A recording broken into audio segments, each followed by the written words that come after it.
Ketika akun baru dibuat, Bosman Mardigu Official, maka channel lain muncul dengan nama yang sama atau mirip-mirip. Maka saya dengan hormat berkali-kali mengingatkan, silakan re-upload semua video Bosman, namun jangan pakai nama Bosman Mardigu Wowi Sontoloyo yang memang trademark Bosman sebagai nama channel. Ambillah manfaat videonya, namun bukan nama pribadinya. Mohon diganti nama channel tersebut dengan segala hormat. Karena pelajaran dan tanggung jawab nama serta isi ilmu tadi, saya yang berhadapan dengan musuh-musuh kebenaran tadi, pada ujungnya bukan kalian. Kalian ambil manfaat AdSense dan ilmunya. Silahkan. Kembali ke perjuangan awal kita kaum New Mind dengan pertanyaan berapa cost accounting untuk membuat Indonesia menjadi negara superpower di tahun 2045, 24 tahun dari sekarang. Pertanyaan ini disampaikan juga oleh Deng Xiaoping ketika di tahun 1989 memutuskan untuk mempunyai sistem ekonomi sendiri alias dual standar. Standar dunia untuk keluar, standar dalam negeri untuk Tiongkok. Deng Xiaoping meminta berapa biaya dibutuhkan Tiongkok untuk kembali merebut supremasi perdagangan dunia seperti nenek moyang mereka dalam 3000 tahun selalu menguasai perdagangan dunia, di mana 200 tahun terakhir dikerjain negara-negara Eropa dengan perang opium menggunakan candu untuk membuat goblok otak 30 juta rakyat Tiongkok dan juga pejabatnya. Lalu perdagangan Tiongkok dikendalikan Eropa sekian lama. Pertanyaan Deng Xiaoping tadi di tahun 1989 dijawab dan benarlah 20 tahun setelahnya Tiongkok menjadi negara maju dan 20 tahun kemudian, yaitu sekarang, Tiongkok menjadi kekuatan yang ditakuti.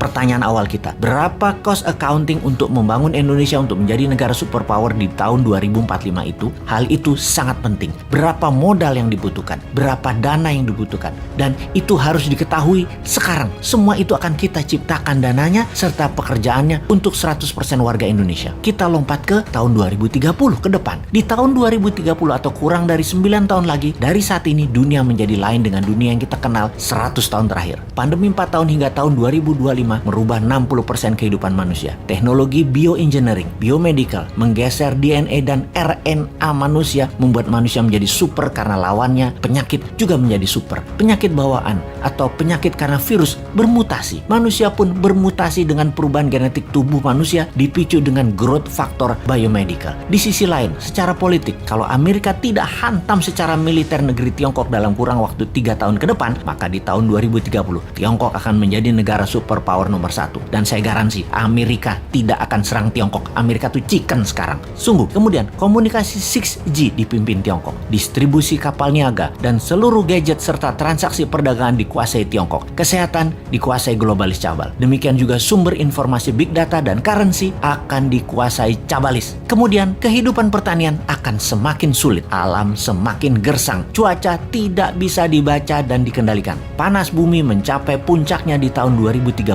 Musuh bersama umat manusia di tahun 2030 adalah kelaparan, kekurangan pangan dan gizi, serta cuaca yang ekstrim. Alam tidak ramah. Dunia menjadi semakin kejam. Manusia semakin buas. Tiongkok di tahun 2030 akan mempunyai penantang baru yang namanya Nusantara. Siapa Nusantara itu? Negara yang menjadi pengontrol laut, pengontrol mineral dan sumber pangan. Negara maritim, food country dan mineral country. Itulah Nusantara di tahun 2030. Pertanyaan berikutnya, apakah Nusantara dalam 15 tahun kemudian, yaitu di tahun 2045, bisa melewati Tiongkok atau setidaknya menyamai? Jawabannya adalah bisa. Konsep bernegara di tahun 2030 adalah kendali pembayaran dunia perdagangan yang menggunakan emas di dalam negeri. Sejak New Mind berkuasa nanti di tahun 2024, maka 1 tahun setelahnya di tahun 2025, emas dijadikan alat bayar resmi, di mana puncaknya di tahun 2030 rupiah fisik musnah, tidak dipakai lagi, jadi e-rupiah dan fisiknya adalah emas. Nusantara menarget dalam 15 tahun ke depan sejak tahun 2030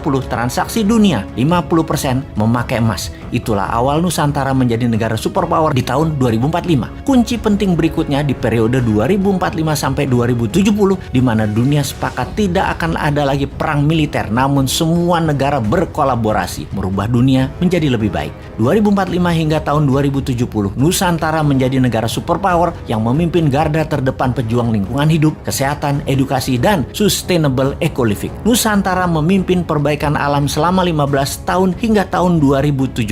Kemudian sejak tahun 2070, inilah awal perdamaian dunia 1000 tahun yang juga dipimpin Nusantara. Terlihat indah? Tidak mungkin. Ada yang berpikir begini nggak di pejabat incumbent atau oposisi? New Mind memang sontoloyo. Tapi kita semua tahu, semua impian ini pasti terjadi. Inilah mengapa video kita dan channel kita ditakuti pemahaman. pemahamannya. Selamat datang masa depan di tangan New Mind.